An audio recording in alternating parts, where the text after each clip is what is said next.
Wow. That was like a double whammy.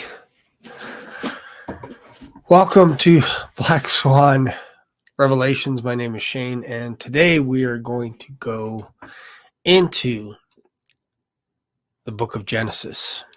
This is just going to be a quick little Bible study, something fun. I'm in the book of Genesis right now, and I thought this might be a good topic to talking about Abraham.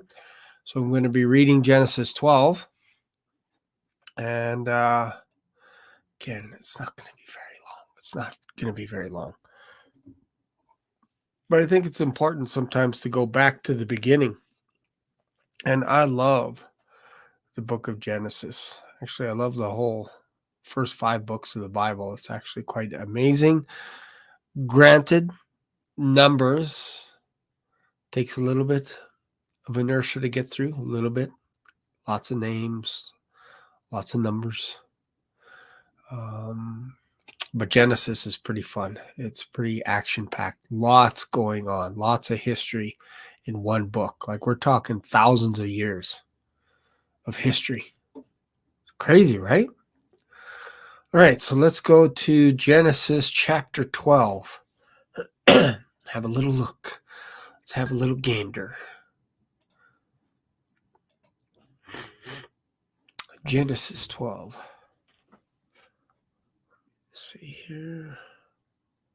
Boom. There it is. Beautiful. Excellent. Get me out of the way. Hang on here.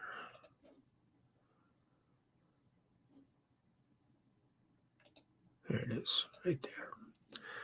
Perfect.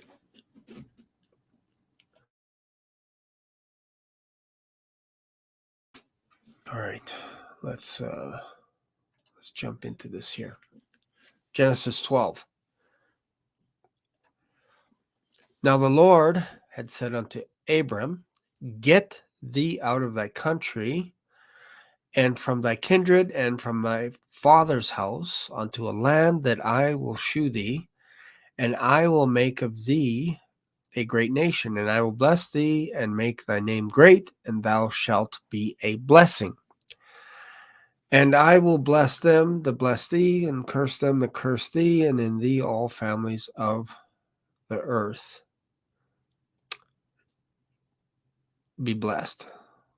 All the families of the earth be blessed. Actually, I wanted to read Genesis 11. Let's go here. All the way down to, right here. I wanted to actually go to the generations of Terah. Actually, right on verse 24. So Genesis 11, we got Nahor. Yeah, even verse 22. So this is the generations of, where is this? Yeah, this is all Babel. After Babel, we'll go down to verse 22. So and Serug lived 32 and begat Nahor. Serug lived after begat Nahor 200 years and begat sons and daughters. Nahor lived 29 years and begat Terah.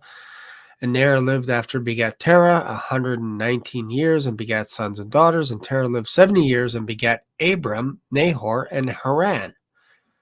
I think these are triplets. Triplets. It's kind of interesting, right? Abram, Nahor, and Haran. Now, these are the generations of Terah. Terah begat Abram, Nahor, and Haran begat Lot. Come back to that. And Haran died before his father Terah in the land of his nativity, in Ur of the Chaldees. So, Haran died before his father Terah died. Died at a younger age. In Ur of Chaldees. That's where Haran died. So then Abram and Nahor took them wives, And the name of Abram's wife was Sarai, and the name of Nahor's wife was Milcah. We'll visit that later. The daughter of Haran, the father of Milcah, and the father of Iscah. But Sarah was barren. She had no child. And I think there's a reason for this. And Terah took Abram his son, and Lot, and the son of Haran his son's son, and Sarai his daughter-in-law, and his son Abram's wife, and they went forth with them from Ur, because that's where Terah died, or that's where Nahor died, to go into the land of Canaan, and there they came to unto Haran. Haran died in Ur of Chaldees, so they went to the land of Haran and dwelt there. So it's interesting. I think they're coming to this area, which normally is named after the people that lived in that area. So Haran has his own area. Probably Abram's father had his own area.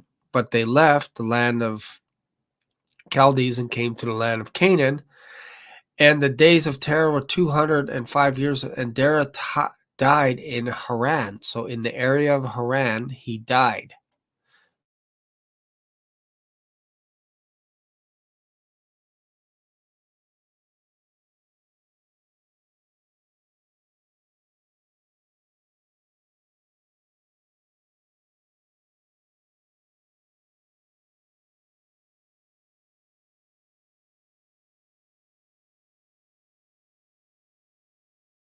Chapter 12.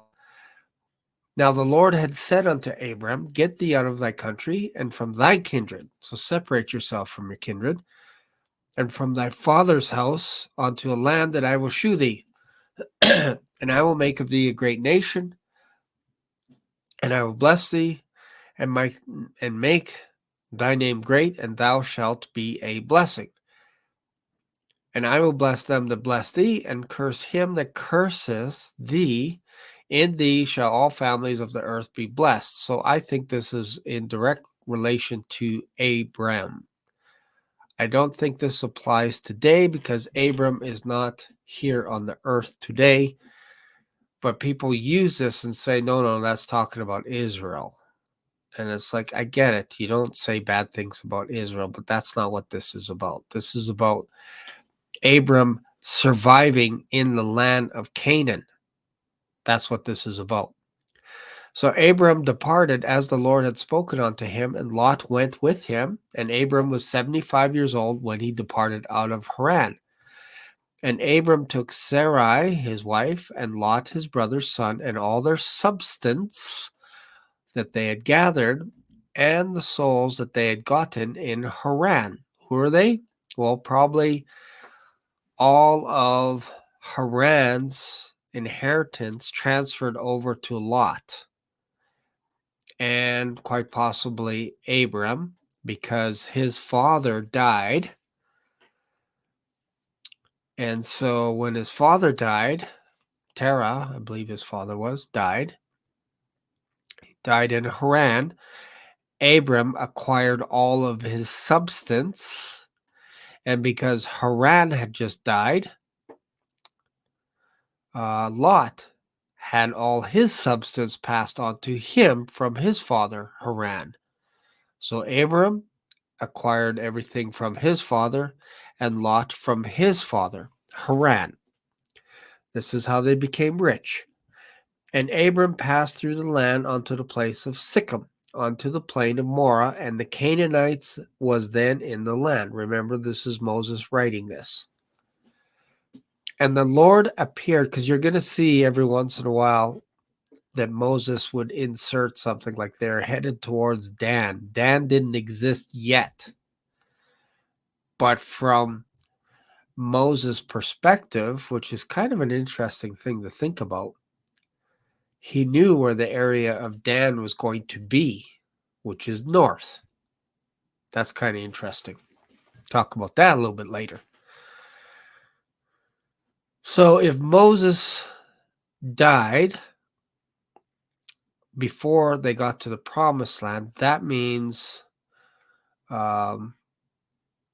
Joshua did not go into the promised land just yet with the 12 tribes. They didn't conquer that area yet, but we're going to see that Dan is mentioned here, which is kind of interesting.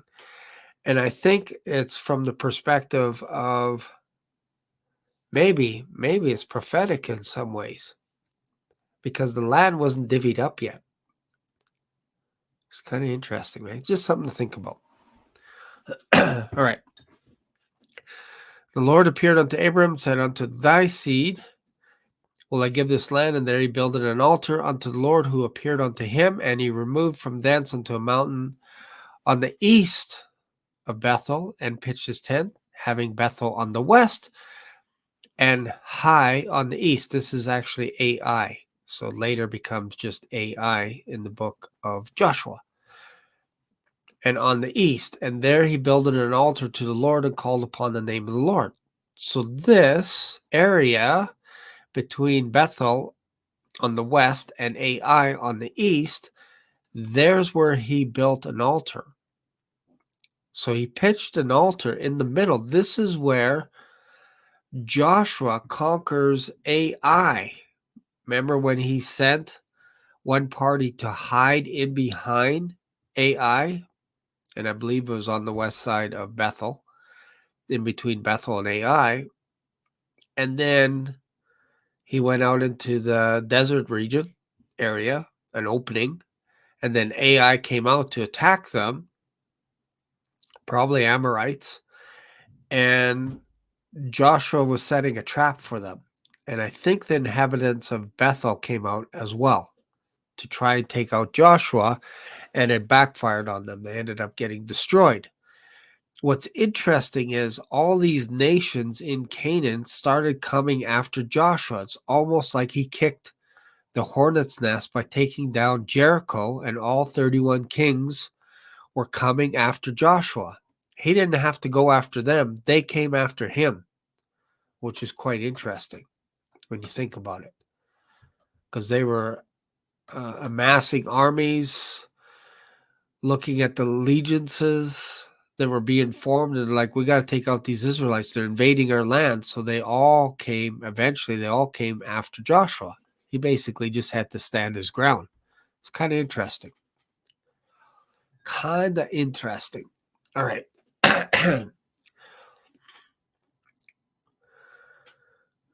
Unto thy seed I'll give this land, and there he builded an altar unto the Lord who appeared unto him, and he removed from thence unto a mountain. Okay, we said that already. And Abram journeyed, and going on still toward the south. Again, this is from the perspective of Israel. There was a famine in the land, and Abram went down into Egypt to sojourn there, for the famine was grievous in the land. And it came to pass, when he was come near to enter into Egypt, that he said unto Sarah's wife, behold, now I know that thou art a fair woman to look upon. Therefore it shall come to pass, when the Egyptians shall see thee, that they shall say, this is his wife, and they will kill me, but they will save thee alive. So it's kind of interesting that Abraham, or Abram at this time, said this. He must have known something was going on here, because he was fearful for his life. And he says, but if you say, this is my wife, that you're my wife, they're not going to kill me. It's kind of interesting. Verse 13, say, I pray thee, thou art my sister. Oh, say you're my sister. Don't say you're my wife. Strange, right? That it may be well with me for thy sake, and my soul shall live because of thee. And it shall come to pass, when Abram was come into Egypt, the Egyptians beheld the woman, that she was very fair. The princes also of Pharaoh saw her, and commended her before Pharaoh, and the woman was taken into Pharaoh's house. Boy, that sounds very similar to Bathsheba and David, doesn't it? A little bit. And he entreated Abram well for her sake, and he had sheep and oxen, and he asses, and menservants, and maidservants, and she asses, and camels. And the Lord plagued Pharaoh and his house with great plagues because of Sarah, Abram's wife. Instantly, What were the plagues? Well, I believe he closed all the wombs of Pharaoh's house because of Sarah, Abram's wife. And Pharaoh called Abram, said, "What is this that thou hast done unto me? Why did you do this? Why did you say, what is this that thou hast done unto me? And why didst thou not tell me that she was thy wife? Why saidst thou, she is my sister? So I might have taken her to me to wife. Now therefore, behold, thy wife. Take her and go thy way." And Pharaoh commanded his men concerning him, and they sent him away and his wife and all that he had. Interesting, right? Probably most likely saying, don't touch these guys. Do not touch them. And Abram went out of Egypt, he and his wife and all that he had, and Lot with him, and to the south. And Abram was very rich in cattle, in silver, and in gold, and he went on his journeys from the south even to Bethel, onto the place where his tent had been at the beginning, between Bethel, and Hai. Interesting, right? It's going back there. Unto the place of the altar which he had made.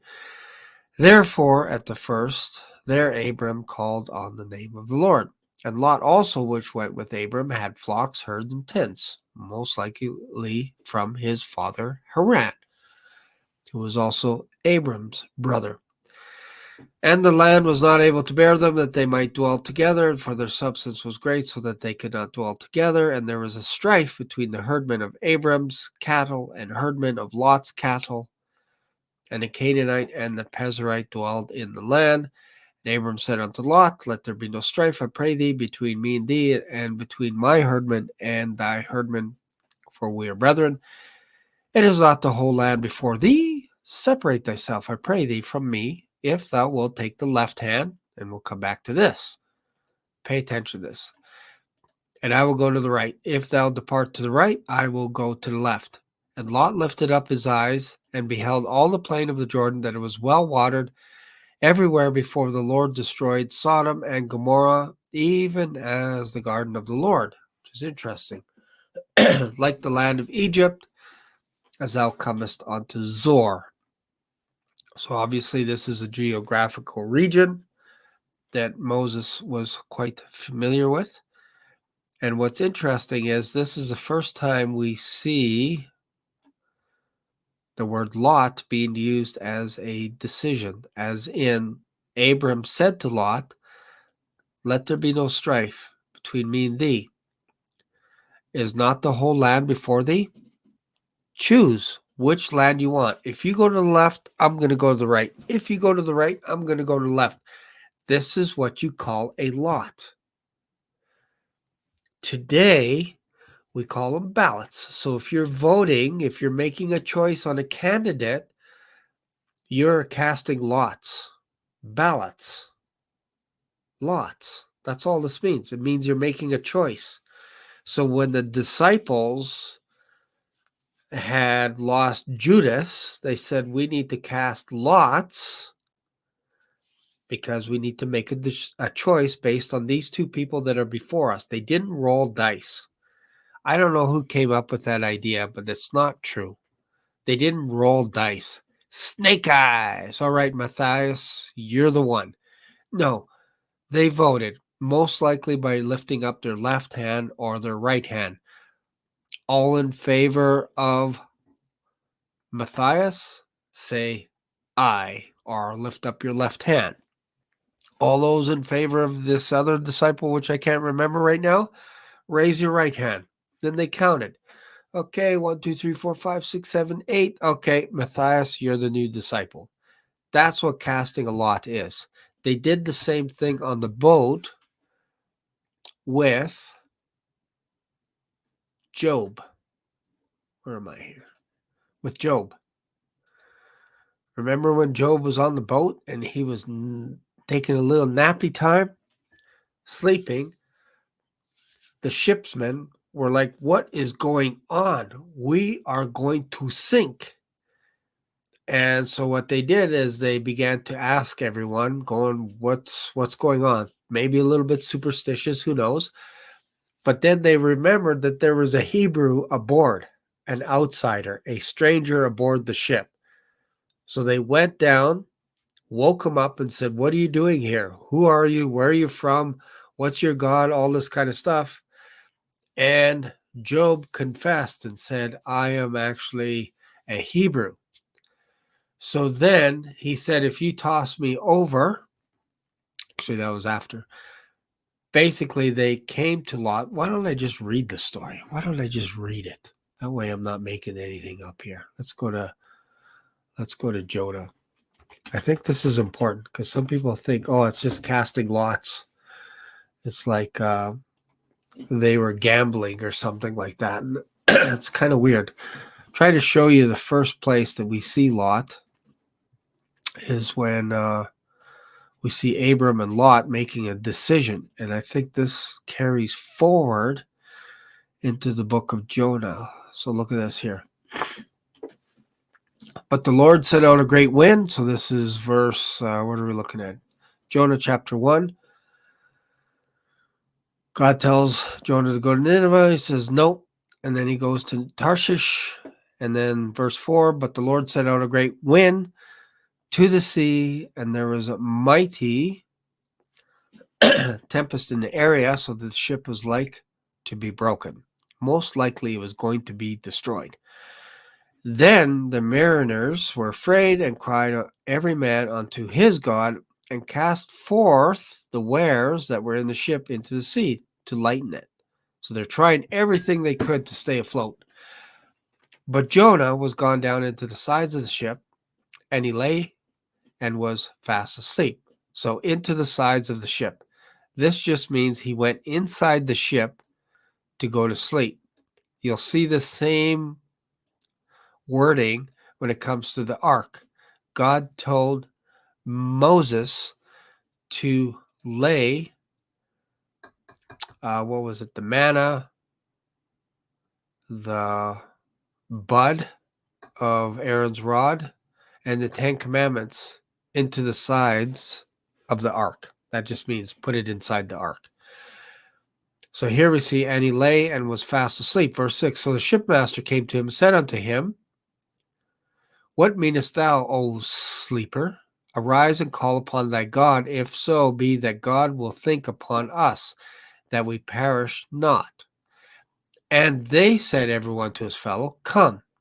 So they're basically going around to everyone, call out to your God, because we don't know why this is happening, and we're going to sink unless we have help. Then they said to everyone to his fellow, come, let us cast lots. Let's have a vote that we may know for whose cause this evil is upon us. So they cast lots, and the lot fell upon Jonah.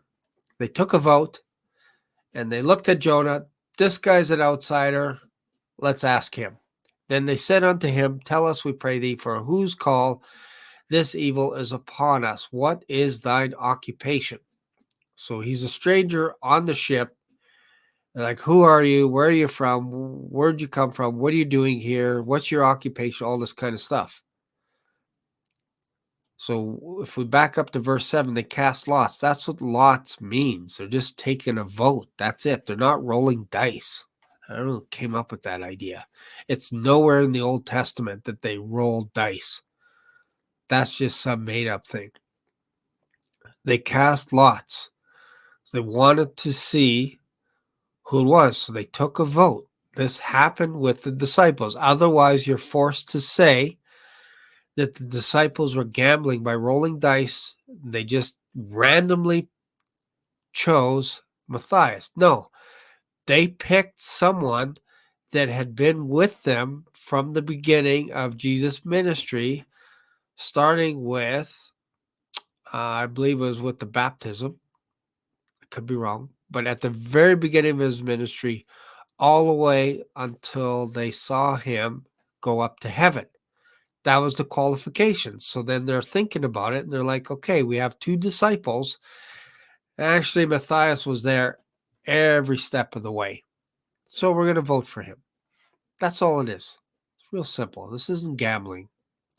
So cast lots, Lot fell upon Jonah. And then he said unto him, I am a Hebrew, and I fear the Lord, the God of heaven, which had made the sea and the dry land.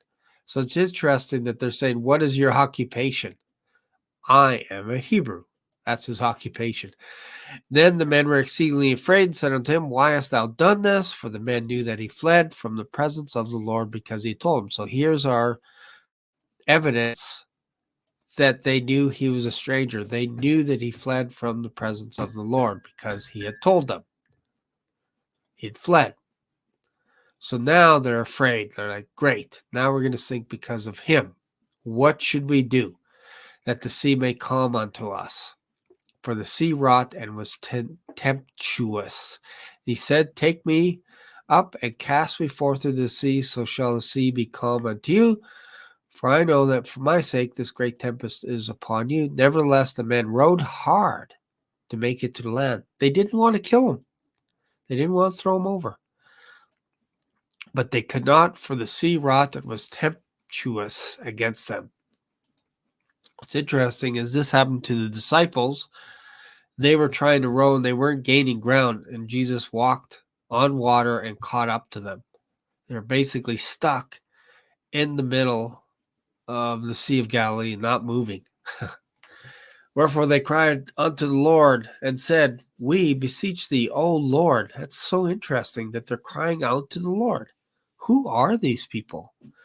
Are they perhaps some of the lost tribes of Israel? Because don't forget, this is Nineveh. Later in time, we see that, what's his name? Paul is from Tarshish, but he's a Benjamite. That tells you these tribes move around. And don't forget, they were carried away by the Syrians to Nineveh and the surrounding area.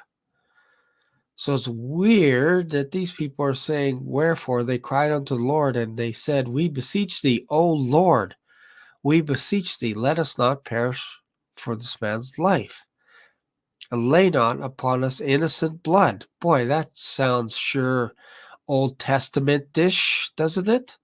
To say something like that? Innocent blood? That's why they didn't want to throw him over. O Lord, hast done it as is pleased thee. This is your doing, Lord. We don't put this on us, please.